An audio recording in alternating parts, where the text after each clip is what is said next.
$1,000 family deductible. So does everyone know what a deductible is? No one's putting their hands up. Someone must know what a deductible is. So basically on a medical plan, the deductible is for major medical expenses. So big things, if you're hospitalized, if you need a surgery, if you need a really expensive test, you're gonna pay the first $500. Now the good news is you're not gonna pay retail, you're gonna pay a discounted price that United Healthcare has negotiated with the providers out there. But the first $500 does come out of your pocket. Once you hit $500, then it goes into co-insurance. And so it's really good news because now you only pay 20% and United Healthcare is going to pay 80%. And that continues on until you hit your maximum out of pocket. And on this particular plan, it's $4,000 for an individual and $8,000 for a family. So that means once you've individually hit $4,000 worth of medical expenses on your entire plan, you're done for the year. You don't have to pay anything else for the rest of the year. So that's a really great plan if you know you have something coming up next year. Like I've got a surgery, or maybe I'm going to have a baby. I'm not having a baby, but let's say. But those are things that are kind of expensive things. So if you know you have an expensive thing coming up, you might want to consider getting on a richer plan because your coverages are better. Does that make sense to everybody? All right, cool. Now, the really good news about this plan is you don't have to pay 100% of the negotiated rate for simple things. Like if you want to go to a primary care doctor, it's a fixed cost. You only pay $25. That's a pretty good deal, right? $25 to go see a primary care doctor. And it's $50 to go see a specialist. Now, the other good news about this is you don't need to go to see your primary care first to get a referral to go see a specialist. You can self-refer. So if you have something, I need to go see a ENT because I'm having problems with my throat or I need whatever. You can self-refer and go to the doctor of your choice. Now, I do want to talk about how do I pick my doctor. Has anyone ever heard of out-of-network before? Out-of-network's not a good thing, right? Because if you go to that out-of-network doctor, what's potentially going to happen to you? You're going to have to pay what's called a balance billing. So United Healthcare it's still going to contribute to the cost of that out-of-network, but you're going to have to pay a whole lot more. So it's your responsibility to make sure that your doctor is in network. So don't call your doctor's office up and say, hey, you take United Healthcare? Because 100% of doctors take United Healthcare. But a lot of them are out of network. So ask the question, are you contracted with the Choice Plus network with United Healthcare? If you ask that question, and they are, then you know you're going to get in-network costs, and that's the best thing. Has anyone ever had a surgery before? Couple people? Yeah. Did you have an anesthesiologist, maybe? Don't give us fees to make you go to sleep? No.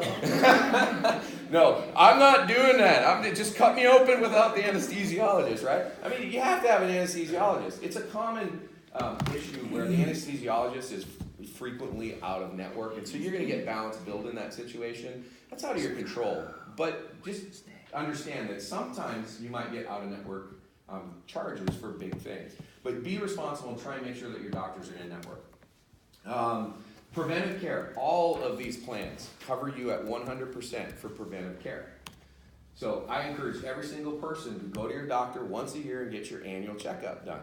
Now that every year, based on your age and your gender, the doctor's going to have specific tests that they're probably going to want to run. All of those tests are also covered at 100%.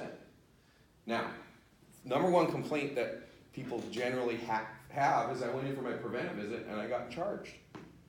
Why is that? It's because I talked about my sore shoulder or my bad knee, right? If you talk about something outside of that preventive visit, they're probably going to charge you a copay because it became a diagnostic visit. Does that make sense to everybody? The second most common complaint is I got billed for my labs. They sent me to Simon or wherever. They sent me out and I had to get a test done and I got this big bill. That's because it was probably miscoded. The lab probably coded it in the wrong way. So if you contact your doctor, say, hey, you sent me out for these labs, it was preventive, it should have been coded differently. They should fix that for you. If they don't fix that for you, then call United Healthcare and let them know what happened and United Healthcare should help you get it fixed. Does that make sense? Some of these lab tests are really expensive, guys, so just be careful on that one. All right, now we're going to get into some other stuff. So Retail or convenience clinic. Has anyone seen Minute Clinics? Those kinds of places. So there's a $25 copay to go to a Minute Clinic. So if you have something really simple that you could get addressed, fairly quickly, go to a Minute Clinic because that's the lowest cost. Like if your doctor's just not available, it might take you, a few days to get in and see your doctor, or maybe you want to stop on your way home from work.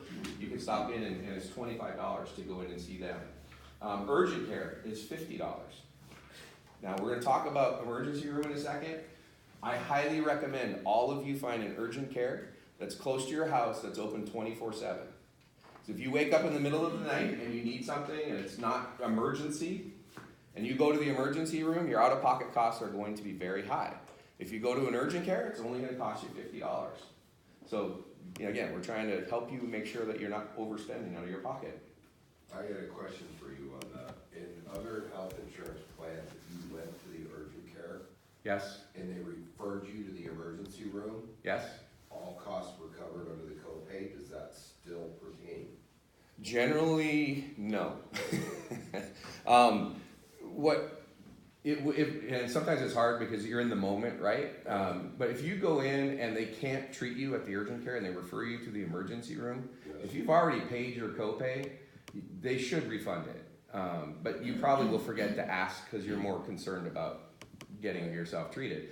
They don't necessarily have to, but they should refund that copay. And then wherever you go, if you go to the emergency room, then whatever the coverage is at the emergency room is what's going to apply.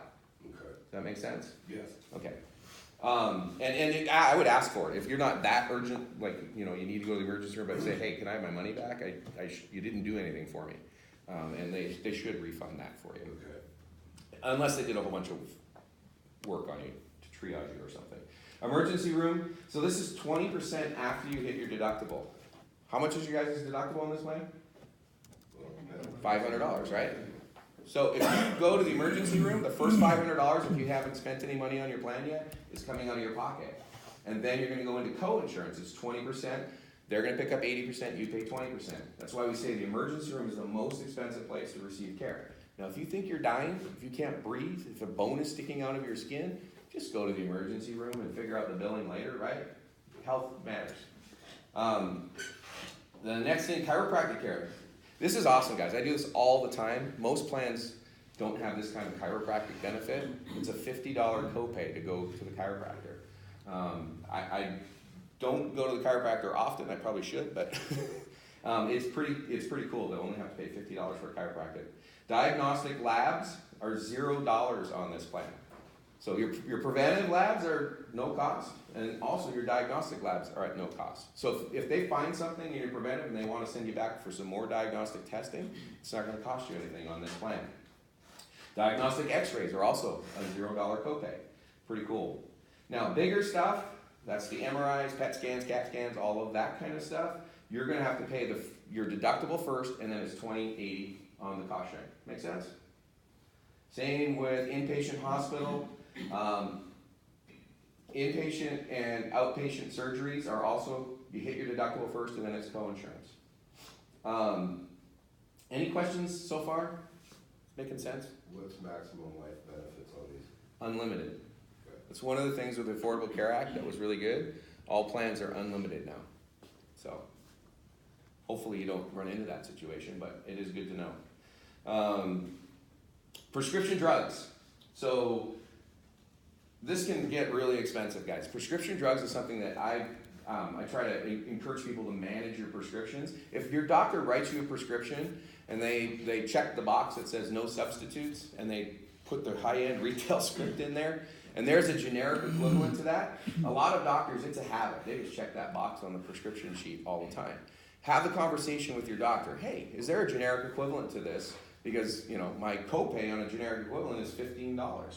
I might have to pay $90 or $350. I mean, the high-end specialty drugs are going to be $350, which is awesome, by the way. My daughter's on a $3,000 a month drug. Paying $350 is a lot better than $3,000 a month. So hopefully you don't need any of those scripts, but this is a really good benefit for you. But have that conversation. Everyone have a smartphone? There's an app called GoodRx. It's a great app. You can look up prescriptions yourself. And oftentimes you have a $15 copay for a generic drug. You can find that same drug for $4 and pay cash for it instead of running it through your insurance. So again, it's about managing your own healthcare costs. So GoodRx is a great app you can load on your phones. Now, if anyone's on maintenance meds, so something that you take every day for your whole life, get a prescription for 90 days from your doctor if you can, and you will get basically a 2.5% of the regular cost for a 3-month supply. So you're going to save a half a month's worth of copay. So it's a good way to save some money. It's mail order, so you do have to use a specific pharmacy and get it mailed to you, but sometimes that's really convenient too. Who is their mail order pharmacy, do you know? Who is UHC? Is it Optum? Yeah, Optum, they own Optum RX, so that's probably what it is. There are very few plans that use a different. And they work pretty well. Yeah. Unless it's not Express Scripts. Don't know who that is, but. You don't want it, you're not. I don't want it? Okay, not missing anything. All right, so that was kind of a long time to go through all that plan. The rest of this is going to go pretty quickly because we're going to talk about the differences now. Does anyone have any big questions on how health insurance works? Anything like that? No? Wow, you guys are super easy. All right, so the next plan over is a $1,500 plan. So now the deductible is $1,500 instead of $500. It's still 20% coinsurance, so it's 80-20 after you've hit your deductible. That's for major medical expenses. You still get the $25 and $50 copays for your doctor's visits. Your maximum exposure on this plan is $5,500 for an individual and $11,000 for a family. Everything else is pretty much the same, except your diagnostic labs and your x-rays are $15 copay, and they were no copay on the previous plan. So it's not quite as rich of a plan, but for someone who maybe sees the doctor a few times a year, doesn't have anything big planned, it's probably not a bad choice for you. Your diagnostic testing, same deal, same prescription drug benefit. Anyone have questions on the differences between those two plans? Cool. All right, the next one is a even larger deductible, so it's a $3,000 deductible for individual, $6,000 for family. The co-insurance is slightly different. It's 70-30 instead of 80-20. And then $7,900 is your maximum exposure. So that means if something really bad happens to you, your worst